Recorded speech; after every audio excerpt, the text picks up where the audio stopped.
Well, this is what I got done out on the homestead today.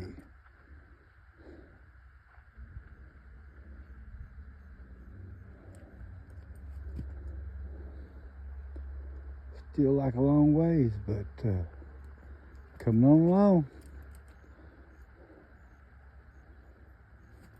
Looking good.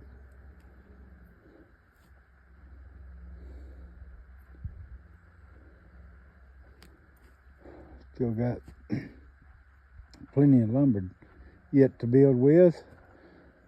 I have to cut some more, but you know, that's what I got my sawmill for.